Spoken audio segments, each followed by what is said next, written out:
और देव भाव को भी प्राप्त हो सकता है। शक्तियां सब ईश्वर की ही हैं।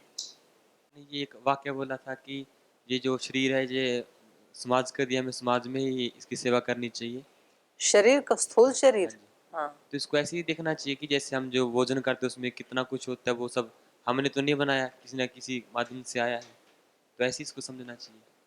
ऐसे समझ के फिर उसको खा के आपको भी तो किसी के लिए कुछ करने के लिए भाव रखना चाहिए ना। मतलब ऐसा नहीं है कि भाई हमें तो समाज की सेवा करनी चाहिए, देखो हम ये पढ़ रहे हैं इसमें तो समाज की सेवा है ही नहीं। ये ही समाज की सेवा है। आपका जो कर्तव्य कर्म समाज ने तय किया है, आप उसको 100% कर रहे हैं, ये समाज की ही सेवा है।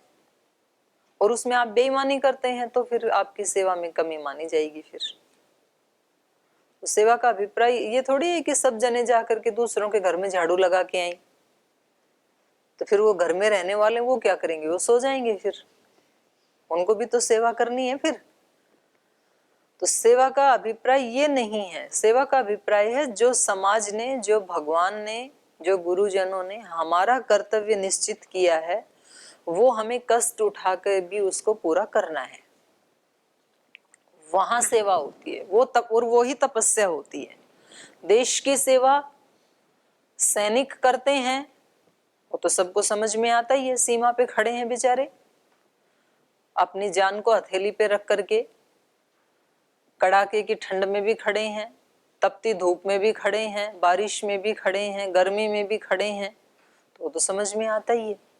लेकिन उसके साथ साथ देश के अंदर कोई अध्यापक अपने शिष्यों को पूरी ईमानदारी से अपना ज्ञान दे करके उनको विकसित कर रहा है, वो भी देश की सेवा कर रहा है। कोई डॉक्टर पूरी ईमानदारी से अनेक रोगियों की जान बचा रहा है, वो भी सेवा कर रहा है। कोई संत महात्मा अपने जीवन को दिव्य बना के उससे लाखों लोगों को प्रेरणा दे रहा है, वो भी देश की सेवा कर रहा है।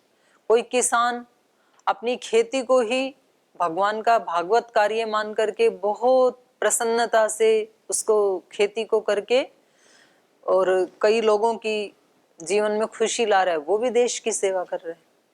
तो सब अपने अपने कर्तव्य का पालन करें। स्वकर्मणा तम अभ्यर्च।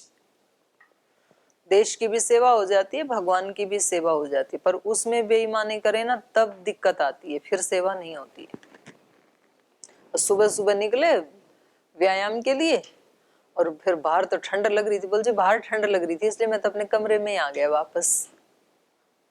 तो फिर आपने मतलब सेवा में बेईमानी कर दी ना ठंड के कारण।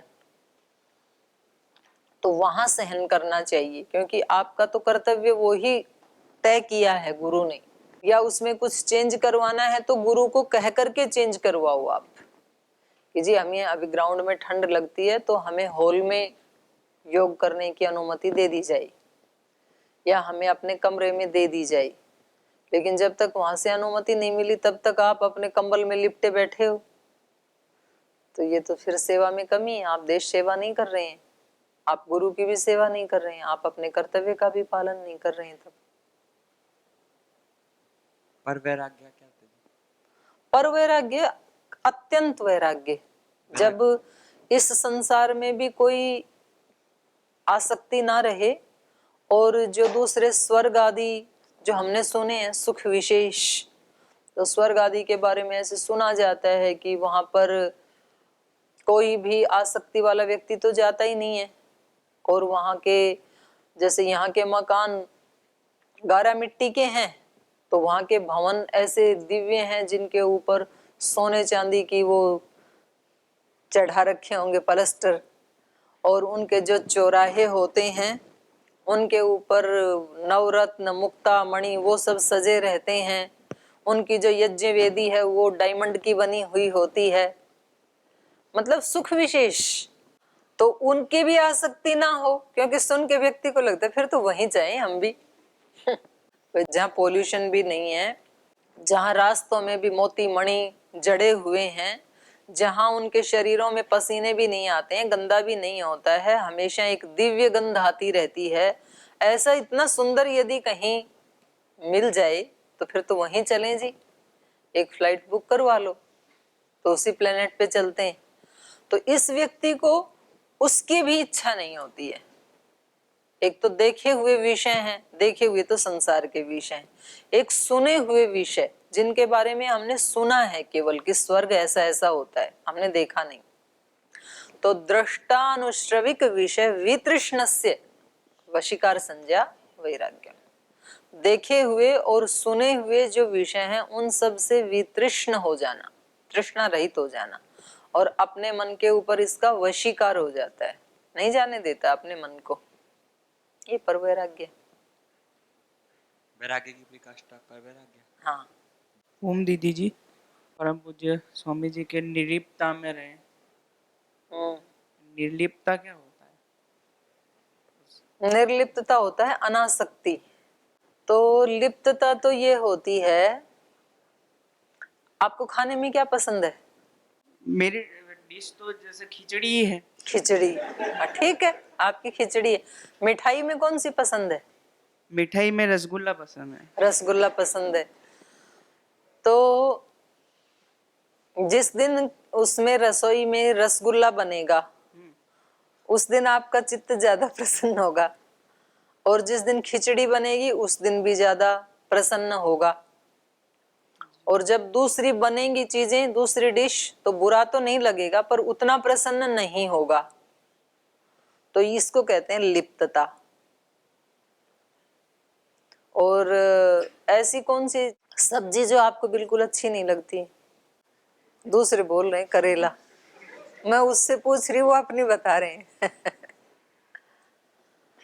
तो जैसे उसमें जो आपको अच्छा नहीं लगता है ना, तो वो चाहे सारी जीवन भर भी ना मिले आपको, कभी भी ये नहीं लगेगा कि करेला क्यों नहीं आया। तो ये है निर्लिप्तता, मतलब मन में ही नहीं आता है बिल्कुल भी। अनासक्ति का भाव, आसक्ति नहीं है ना उसके प्रति। परम पूज्य स्वामी जी कहते हैं कि व्यक्ति को निर्लिप्तता में जीना चाहिए। हाँ, तो निर्लिप्तता यही है ना कि जो भी आ जाए अपने सामने, जिनके भी पास रहना पड़ जाए। जैसे महाराज जी आपके पास रहते हैं, ब्रह्मचारियों के पास, तो पूरे आनंद के साथ फिर आपके साथ ही एंजॉय करते हैं। अब वहाँ रोगियों के साथ रह रहे हैं तो पूरा रोगियों के साथ एंजॉय करते हैं, उसी आनंद में रहते हैं। कभी बाहर जाएं, शिविर आदि लगाते हैं, संगठन के लोग होते हैं, बाहर के संसार के लोग होते हैं, तो उनके साथ पूर्ण आनंद में रहते हैं। तो जहां व्यक्ति रहे वहीं पूर्ण आनंद में रहे, ये निर्लिप्तता है। और नहीं तो व्यक्ति रहता यहाँ है, याद घर की आती है, यहाँ पास बैठे हैं वो लोग सुहाते नहीं हैं, तो इस व्यक्ति के घर में लिप्तता है। ऐसे नहीं जीना चाहिए, तो निर्लिप्त होकर के जीना चाहिए। तो कभी कभी यहाँ वालों में भी लिप्तता हो जाती है, तो फिर बोले कमरे में इसके साथ नहीं रहूंगा, उसके साथ कर दो मेरे को। तो ऐसे भी तो करते हैं ना। तो घर में छोड़ के आए, निर्लिप्त होकर के घर से निकले, यहाँ आकर के लिप्त हो गए, इसके साथ नहीं रहूंगा, इसके साथ रहूंगा। द्वैत और अद्वैत। द्वैत मतलब दो, अद्वैत मतलब एक। ये काफी बार सुना है, किस अर्थ में प्रयोग होता है जी? ये हमने काफी बार सुना है जी। तो द्वैत का मतलब है कि दो चीजें हैं इस संसार में, एक प्रकृति, एक पुरुष, इसको कहेंगे द्वैत। और सब ईश्वर के ही रूप हैं, ईश्वर के सिवा यहाँ और कुछ भी नहीं है, उसको कहेंगे अद्वैत, मतलब एक ही है। तुर्य स्वरूप क्या होता है जी? क्या पूछा आपने? तुर्य? तुर्य स्वरूप। तुर्य मतलब चतुर्थ जी, चतुर्थ। हाँ, समझ नहीं। चतुर शब्द से ही तुर्य शब्द बनता है जी। चतुरश्छस